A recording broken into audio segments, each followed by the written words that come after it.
back to the channel. My name is Thomas Fletcher and I'm the host of the LCSW network. If you're new to the channel, please do me a favor by smashing that like button, by subscribing to the channel, and by sharing this video with your social work colleagues and friends. The purpose of this channel is to create a community of hope and support where social workers can come for relevant news, information, and inspiration.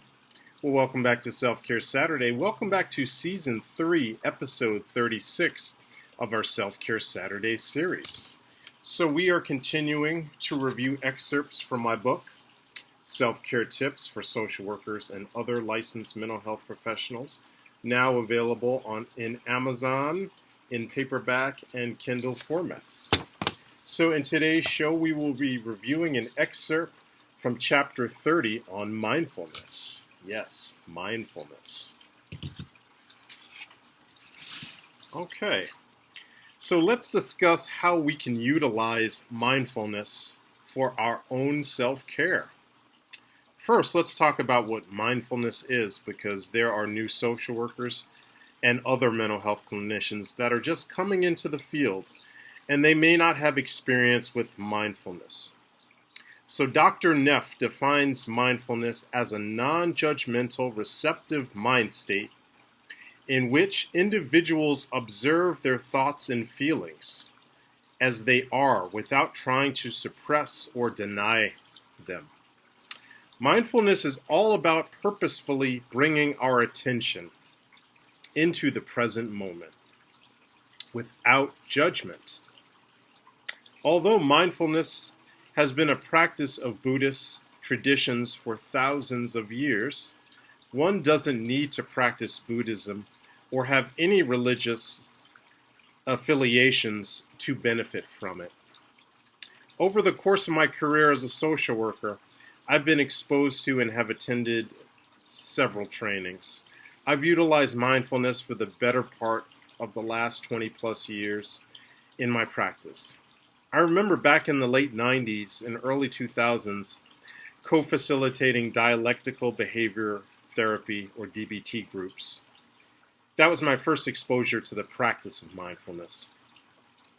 Just taking that awareness and being non-judgmental with our thoughts and feelings. Given the past 2 years that we've all experienced during this global pandemic, it's very easy for all of us to get judgmental on ourselves and others while we're telling our clients to be non-judgmental. So I think that mindfulness is such an important type of self-care practice that we all need to practice. We all need to practice it for ourselves, just like we tell our clients to practice mindfulness for themselves. I want to give you all a useful tool that you can use to either strengthen your mindfulness practice or start it if you're new to mindfulness. So there's a great app that the Department of Veterans Affairs developed, and anyone can use it. It's not just for veterans. Civilians and clinicians, including LCSWs, LMFTs, psychiatrists, psychologists, nurses, can all use it for themselves. All right? So I left a link to the Mindfulness Coach App at the beginning of this chapter. It's in the book.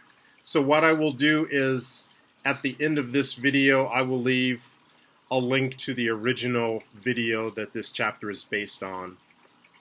And the mindfulness, I'll also leave a link to the Mindfulness Coach app in the description box of this video, so that you all can access it, because it is a free app.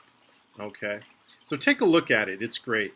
It goes over the philosophy of mindfulness, and it gives you practical techniques that you can use. All right, so I'm going to stop reading that excerpt. But again, I want to encourage everyone here that's watching this video to take some time today just to practice mindfulness. Again, it's just observing your thoughts and feelings without judging them. Okay? Alright, so I want to thank you all for watching this video, to all the social workers and other licensed mental health professionals. Thank you for the work that you do every day, for your clients, for your agency, and for the profession. Please continue to support each other and yourselves. Bye for now.